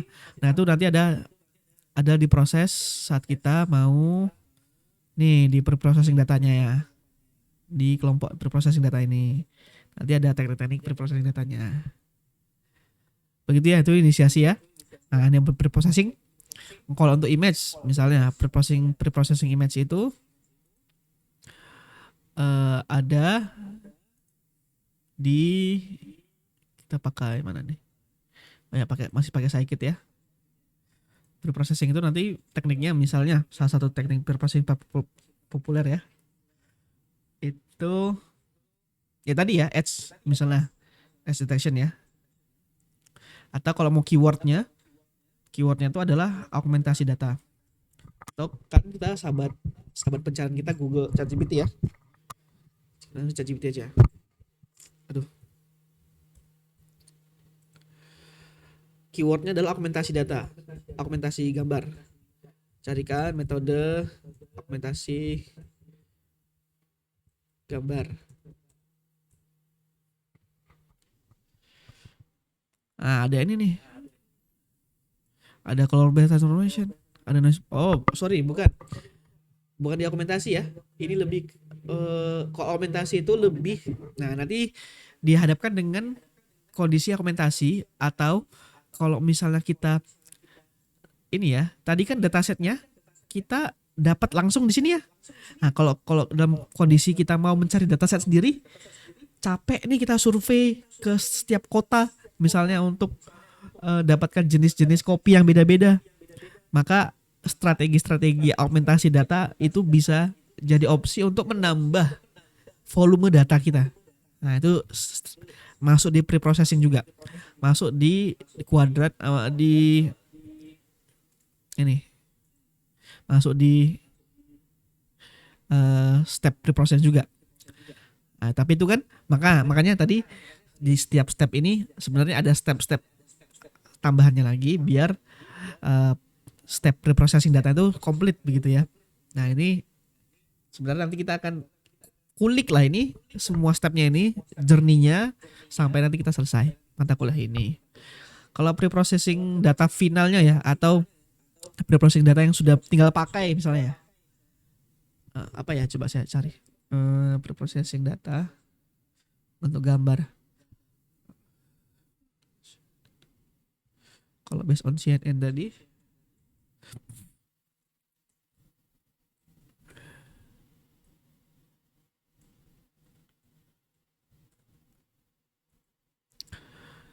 oh ini, eh ini kasusnya, skenario-nya kalau kita mau mendeteksi suara tadi ya, mendeteksi suara tapi kita menggunakan pendekatan gambar akhirnya. Nah, makanya ada proses pre-processing data itu menggunakan misalnya spektrogram. Nah, jadi apa, forensik apa kalau misalnya teman-teman pernah lihat ada kasus-kasus forensik itu, dari audio itu dia bisa dideteksi ini suara siapa dan sebagainya. Pendekatannya tuh banyak banget ya, bisa pendekatan akustik, bisa pendekatan image processing. Jadi dari suara itu dikonvert langsung menggunakan spektrogram begini. Nah, ini biasanya fitur pre-processing data yang langsung satu paket itu di, berarti ini kita tambah deh sampai operasinya, operasi, atau berarti kita buat batch baru, buat tab baru pre-processing ya, tab pre-processing data sini ya.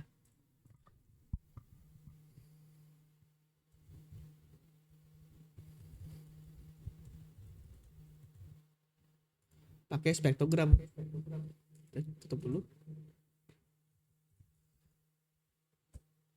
ya, atau pakai MFCC kalau suara juga. Nah, jadi MFCC ini lebih lebih size-nya lebih kecil. Nah, bisa pakai ini, bisa dideteksi itu suara. Jadi kalau teman-teman tahu teknologi Oke Siri, Hey Siri ya, Oke Google, nah itu pendekatannya menggunakan ini, KWS ini. Nah, kada Google juga suka aktif tuh ngasih jurnalnya, jurnal yang terbuka tuh kemarin Google ngasih teknologi bikin Oke Google.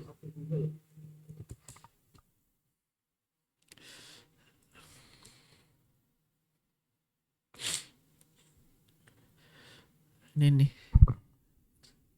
Ini nih Google nih ngasih metodenya gimana buat Oke Google loh. Dia pakai deep learning. Nih. Pakai CNN nih. Nah, nanti CNN nanti parameter-parameter ini tinggal kita adjust saja menggunakan ini nanti scikit-learn ya, atau menggunakan tadi bisa pakai TensorFlow, bisa pakai PyTorch dan teman-temannya. Nah, ini pre-processing ya. Kita kembali lagi ke roadmap. Nah, nanti data splitting, nanti kita ketemukan tuh banyak metodenya lagi. Oke, kita coba tanya temen terbaik kita. Eh, Sebut apa? Metode splitting dataset apa aja yang terbaik misalnya untuk tugas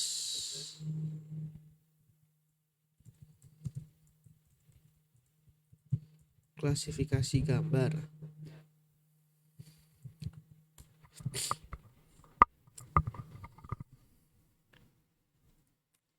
Nah itu dia, ada K-fold ya, ada nih stratigraphic split, ada log nih.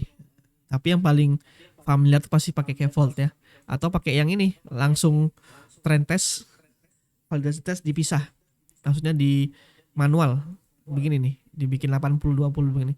Tapi tergantung case juga tuh, tergantung case. Kadang juga pakai K-fold malah lebih optimal. Maka ChatGPT ngasih dia tuh based on order nih. Kadang memang bener ya di lapangan, ketika kita base project latihan atau bahkan base project industri juga ya, ini pakai K-fold atau pakai yang ini metode tradisional ini lebih efisien gitu. Nah ini splitting, kemudian nanti masuk ke nanti teman-teman di proses dataset ini, teman-teman juga sering dengar dengan istilah ekstraksi ciri. Nah ekstraksi ciri itu maksudnya proses dataset yang sudah melalui proses preprocessing ya. Nah kalau udah mulai proses preprocessing, datasetnya itu namanya ekstraksi ciri. Nah itu sebenarnya nggak pakai ekstraksi ciri nggak apa-apa sih, tapi kebanyakan di jurnal itu membahasakannya tuh ekstraksi ciri atau future selection ini, future image, future selection, begitu. Nanti ini proses splitting, berarti proses pemodelan. Pemodelan nanti kita banyak banget ya. Belum lagi nanti, oh ya, sebelum ke pemodelan, nanti ada proses hyperparameternya. Hyperparameter ini optimasi untuk menunjang pemodelan kita biar lebih baik. Nah, nanti setelah pemodelan, reportnya tuh proses metode reportnya beda-beda. Kalau yang untuk tugas klasifikasi ada parameternya report. Kalau di jurnal tadi ya, kita lihat di jurnal.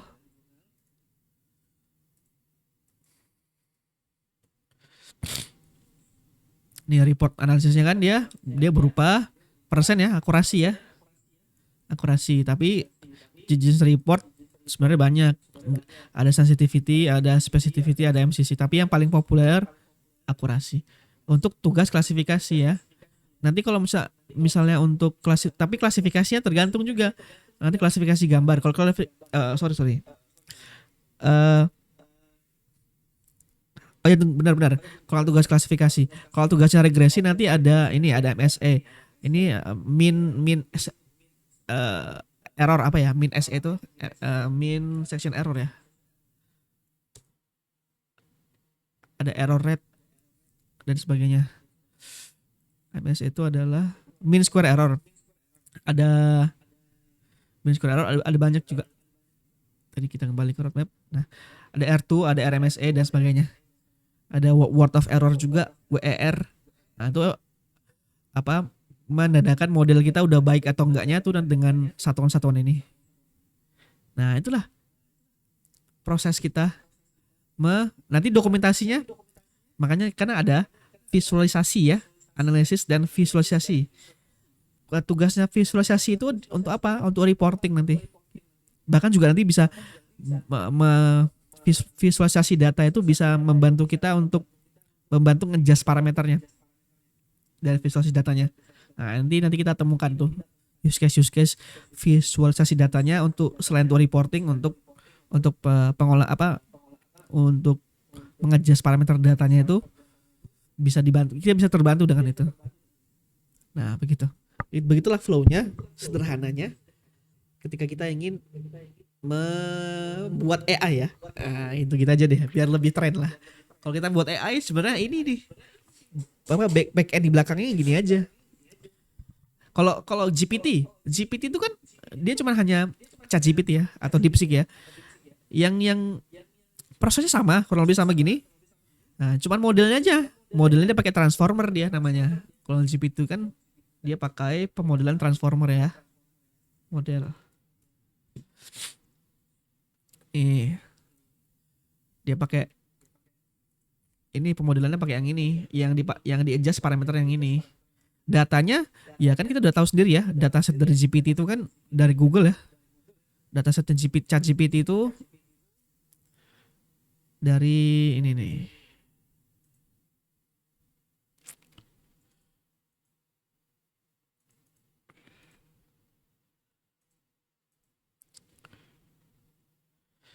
Ada di GitHub saya ini.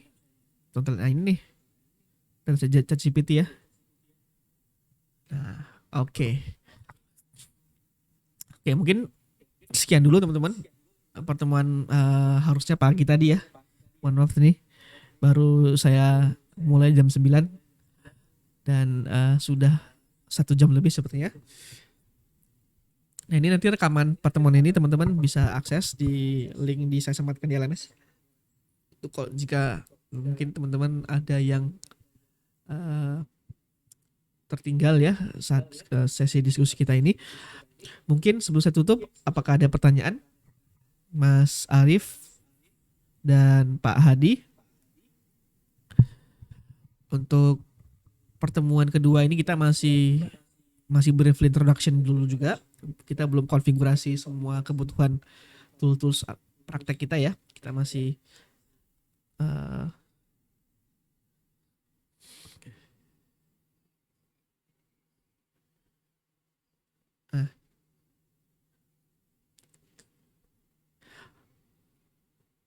benar. Saya lupa ngasih tahu ya. Kita pakai Colab aja. Google Colab ID-nya Google Colab aja. Oke, ya itu ya. Benar. Nah, saya ini mohon izin nih teman-teman nih. Sebelum tutup deh, Pak Hadi dan Pak Arif tadi kan belum sempat profiling, belum kenalan ya. Nah, tadi kan di awal saya katakan saya enaknya tuh modusnya diskusi karena saya banyak temukan teman-teman tuh best practice di tempat bekerja.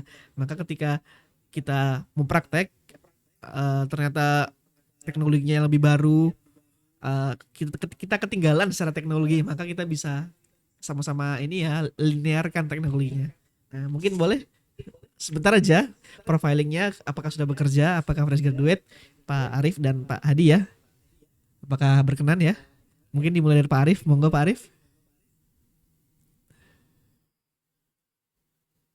Backgroundnya aja kayak apakah bekerja di mana, apakah fresh graduate, gitu aja.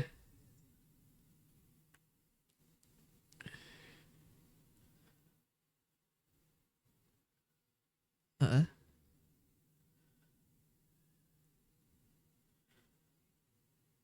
Wah ya, oh ya,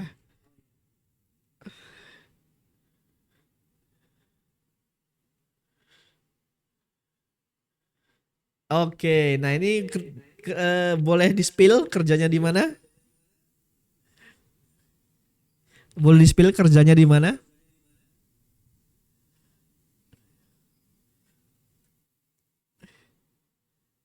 Oh, apakah maksudnya software house sendiri? Apakah startup? Apakah multinasional? Oh ya, oke ya. Ini kan banyak banyak sekali best practice-nya ya di sini ya.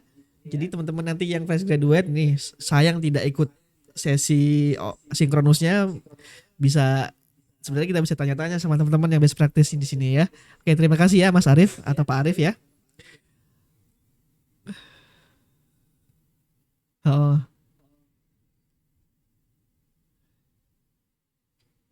oh ya. Kalau Pak, hmm,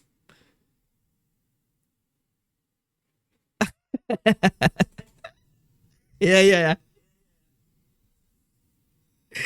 Aduh, ya semuanya aja dikasihkan ke saya ini. Oke, kalau saya nih ya Pak Arif, sebenarnya ya background saya tuh di front end loh. Jadi ini saya juga masih belajar sebenarnya ya. Tapi memang ada beberapa case project jurnal yang saya itu tadi apa mempublikasikan beberapa jurnal di bidang AI ini. Saya pakai beberapa ya cuman hanya menggunakan framework aja. Tapi memang ada adjust parameter yang saya klaim jadi model saya sendiri. Itu saya deteksi suara pelo dulu untuk rehabilitasi pasca stroke. Dan ada beberapa sub sub project-project kecil saja. Tapi ya makanya dengan teman-teman di sini kita samakan nih. Siapa tahu wawasan teman-teman yang di sini lebih best practice, maka saya juga bisa belajar. Begitu ya, Pak Arif ya. Terima kasih banyak nih Pak Arif. Heeh. Yes. Nah, ya oke. Nanti kita coba kita adjust parameter yang di Olama ya. Sebenarnya eh ada yang lebih saya lebih seneng pakai bawaannya Nvidia. Saya bentar namanya.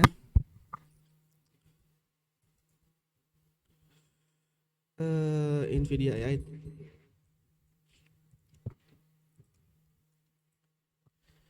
Support AI GPU. Oh iya, bisa. Nanti sebenarnya nah ya ini yang Nvidia nih selain pakai cloud GPU bisa pakai integrated yang di komputer kita tuh GPU-nya.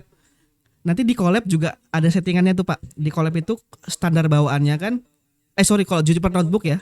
Kalau di collab tuh kan sekarang dulu itu kan gratis ya fitur cloud GPU-nya.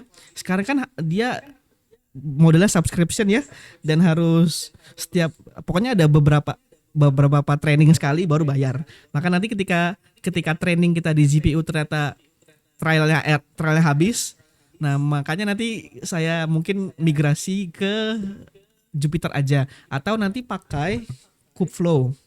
Ini juga ini gratis juga tapi lebih ini Kubernetes nih lebih enak nih. Malah lebih sebenarnya lebih besar lagi data yang bisa tampung dan trialnya lebih banyak lah try apa eh nge-generate-nya gitulah ya. Tapi kalau misalnya ternyata kita kesulitan juga ya nanti kita kembali lagi ke Jupyter Notebook menggunakan GPU onboardnya masing-masing tapi nanti kita adjust tuh karena standarnya dia saat ngerender itu pakainya CPU. Nah ini perdebatan juga nih Pak Arif. Entah kenapa saya nggak tahu ya best apakah kalau di industri itu memang kalau di industri tuh pakai GPU ya tapi kalau kita eksperimen sendiri itu kok lebih lebih apa ya lebih akurat tuh menggunakan CPU tapi ya akhirnya CPU-nya malah malah ya nggak perform ya jadi bikin nge-lag lah ya malah nggak ya nggak nah itu deh itu perdebatan deh itu belum saya dapatkan apakah benar dengan CPU walaupun lama saat merender tapi hasilnya lebih optimal lebih akurasi lebih bagus dibandingkan GPU atau vice versa itu nanti kita coba nanti saya validasi lagi lah tapi kalau untuk ya untuk training memang enaknya pakai GPU ya karena memang biar eh, ter ya lebih cepet nggak bikin nge-lag ya, ya sesuai dengan tugasnya lah si GPU itu nah begitu.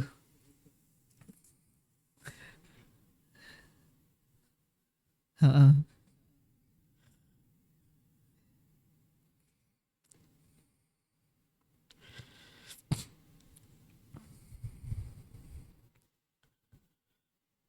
Wah banyak banget ya. Yes benar.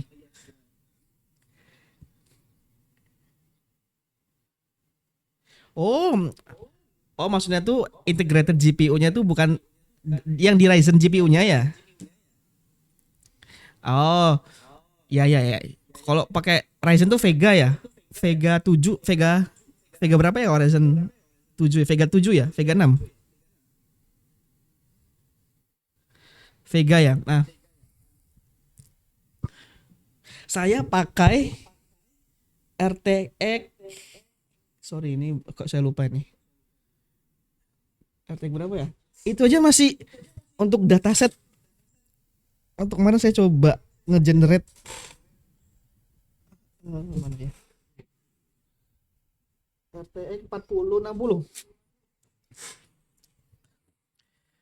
Tapi yang dedicated juga apa? Makanya perlulah ya dataset tuh bagus.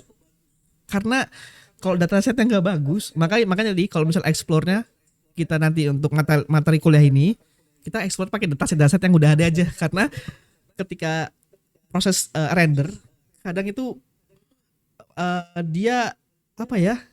Ya nggak sesuai aja dan malah bikin apa kita punya device ini malah panas dan sebagainya. Intinya ya apa overheat dan apa kayak pokoknya apa ya? Ada istilahnya tuh saya lupa tuh. Ya intinya gitulah. Nah, DeepSeek betul.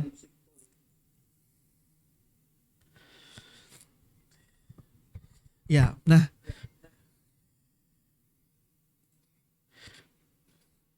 enaknya maka tadi kita ke sini tuh mana nih? Oh, saya nggak sematkan ya.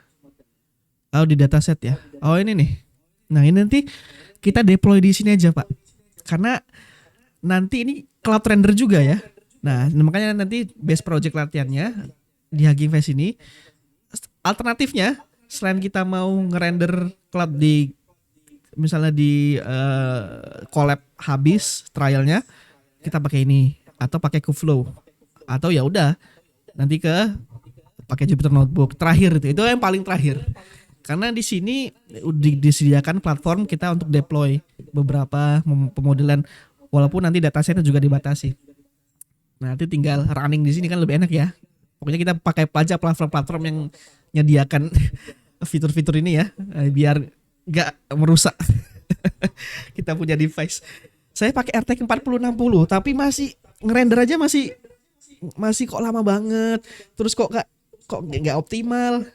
Saya 4060-nya 4 giga atau 8 giga ya?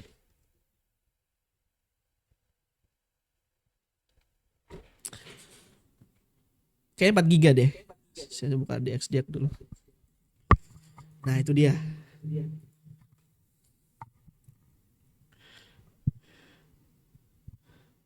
Berarti ini ya RAM-nya ya. Memang memorinya sih, memang memori GPU-nya memang harus.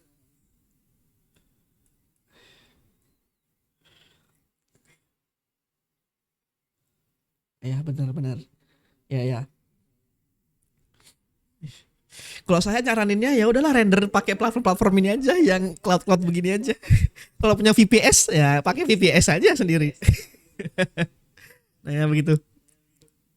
Ya, nah nanti juga sebenarnya kalau di mata kuliah, oh saya nggak machine learning lagi, saya dipindah machine learningnya. Saya machine learning di TI. Saya kalau di machine learning mau saya apa deploymentnya di VPS. Jadi malah lebih VPS-nya kantor ya. Kita pakai kan pakai GCP ya. Nah itu kan ada beberapa note yang dikasih untuk lab GCP-nya. Nah itu nanti kita rendernya di situ pakai apa pakai Kubernetes-nya GCP. Cuman itu nah nanti kalau misalnya gimana Pak Arif? Ya kalau misalnya sempat kita pakai yang GCP. Makanya pokoknya nanti alternatifnya beda.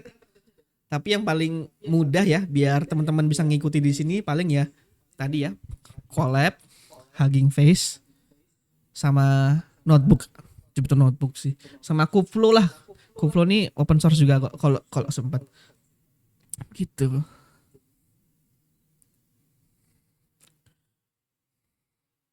Bener. Maka ini jadi alternatif terakhir juga. Makanya kita pakai tadi Jupyter Notebook. Jupyter Notebook pilihan terakhir. Collab, Hugging Face atau enggak Kubeflow tadi. Kalau GCP mungkin bisa sekalian juga deh nggak apa-apa kalau misalnya sempat.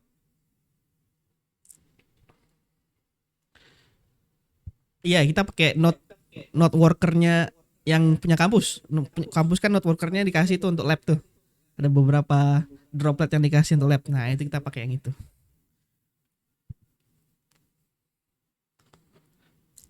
Paling gitu sih. Tapi yang paling nanti biar menyeragamkan teman-teman.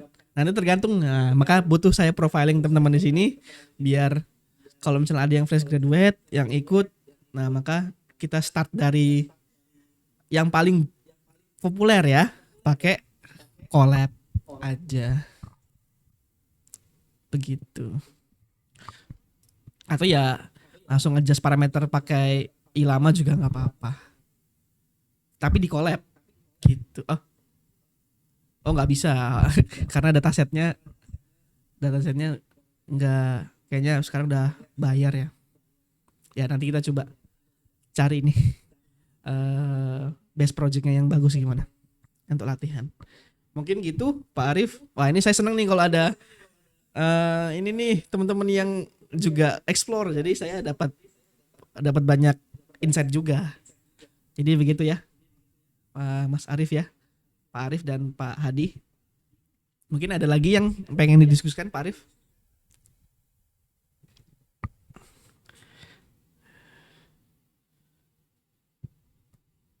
Atau Pak Hadi?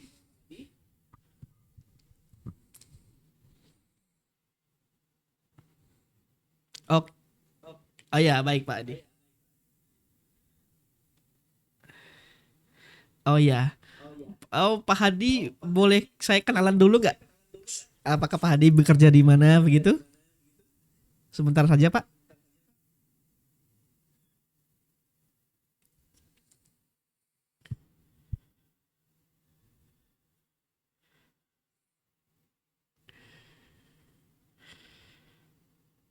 Oh lagi di rumah sakit Pak. Apa bekerja di rumah sakit?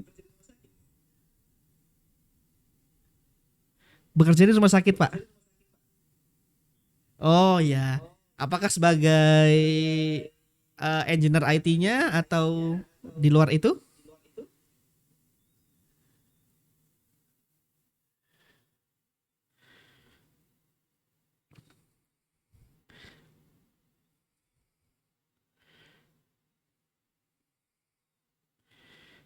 Ya.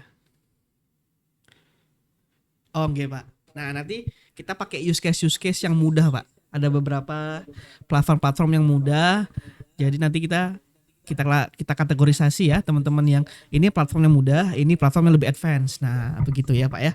Nanti semoga saat kita mengikuti sesi kuliah ini beragam tuh. Jadi banyak ya. Dan kalau misalnya teman-teman yang ada yang base-nya industrial, wah lebih nambah lagi nih. Ininya nih kita apa? Insight-nya. Nah, gitu ya Pak Hadi. Makasih banyak Pak Hadi.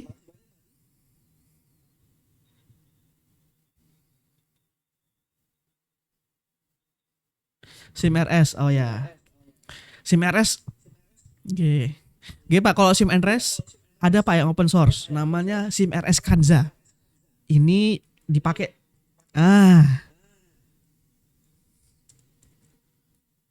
Oh ya itu juga bisa Pak.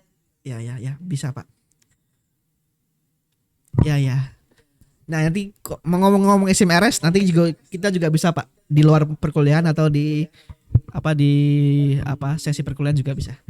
Oke, mungkin sekian dulu. Terima kasih Pak Hadi ya dan Pak Arif Pak atas perkenalannya dan kesempatannya ya untuk hadir di sesi tutorial ini yang kedua ini. Eh, Nanti kita akan ketemu lagi di sesi ketiga. Harusnya kita langsung praktek karena setelah ini kan dosen pengampu dilanjutkan oleh dosen pengampu dan harusnya sudah konfigurasi ya beberapa tadi kebutuhan eksperimen kita pakai ini ya tadi ya basicnya ya library-library yang ini nanti ketika pertemuan dengan kedua dan ketiga dengan saya kita langsung ajar di eksperimen-eksperimen. Oke mungkin ada Pak ada. Nah saya rekam oke. Ya oke sama-sama Pak Adi. Mungkin sekian teman-teman semuanya. Terima kasih ya sekali lagi atas partisipasinya. Mohon maaf nih ketika ada salah-salah kata, salah-salah penyampaian atau salah ilmu. Saya sangat terbuka untuk dikoreksi ya. Teman-teman juga nomor saya juga saya sematkan di LMS ketika ingin mau konsultasi di luar mantap perkuliahan saya juga persilahkan. Oke, saya tutup dengan doa kafaratul majelis. Subhanakallahumma wa bihamdika, asyhadu an la ilaha illa anta, astaghfiruka wa atubu ilaik. Assalamualaikum warahmatullahi wabarakatuh. Oke.